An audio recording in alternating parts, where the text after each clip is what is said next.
Hey everyone, it's Jordan Collier here with the Storybook Wealth Builder channel. Today I wanted to point out some specific days in the market you may want to adapt into your strategy as to when to buy stocks on predictable dips. These dips for stocks that pay dividends are known as ex-div dates, when stock exchanges artificially lower the price of a certain stock by the amount of the dividend per share that will be paid out. The exchanges do this to prevent a quick buy on the day before it goes ex-div, which qualifies you for the upcoming dividend, and sell in the opening of the ex-div date to capture the dividend. So you will have to wait longer for the stock to recover if you were to try this out. Granted, market factors can certainly see the stock price recover quickly after the drop on the ex-div date. Anyways, open up Yahoo Finance app to see these examples for yourself. Now, the three companies I chose are all Canadian: Capital Power Corporation, Enbridge, and Fandom International. Let's start with Enbridge. We'll hit the Details tab, scroll all the way down to Historical Data, hit View All.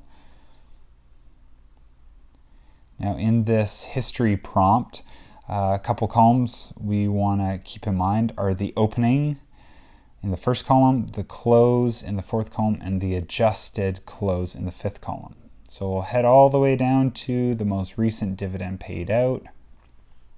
So on February 10th, which is the last day that you could qualify for this 83-cent dividend per share, if you look at the fourth column, $45.84, and contrast that with the fifth column, in the same row, $45.01, you'll notice that the adjusted close is exactly 84 cents down from that initial close to reflect the dividend that's about to be paid out per share. And then if you head over to the first column for February 11th, you'll see that the stock opened with $45, basically nearly matching the expected drop. Now let's exit out of that and head over to Fandom International. Now we're still in the Details tab, so we'll head over to Historical Data and scroll all the way down to the most recent dividend paid out. And once again, on February 23rd, in the fourth column, $32.10, and contrast that with the fifth column, the adjusted close of $31.89. That adjusted close once again reflects the price drop in the dividend that's about to be paid out per share of 20 cents. Now, for the ex-dividend date, in the opening on February 24th, you'll see that it actually opened up lower, $31.80, and this is no doubt due to overnight trading. Now, this could also happen the exact other way. It could open up higher than the close on February 23rd. It certainly can happen, but more or less, you'll more than likely see the drop.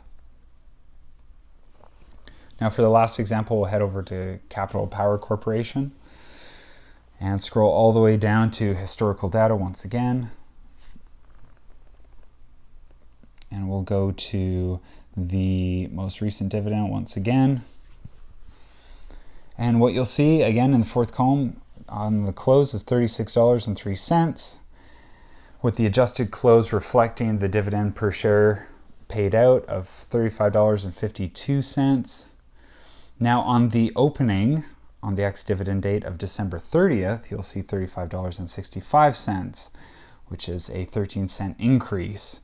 So again, once again, due to overnight trading, the stock price actually opened up slightly higher than the adjusted close from the day before. Anyways, guys, if you found this video informative, then please do the cliche thing and super smash all the buttons of the like and subscribe variety. And be sure to check out my other videos on how to use the Yahoo Finance app. Thanks for tuning in, and I'll see you all next time.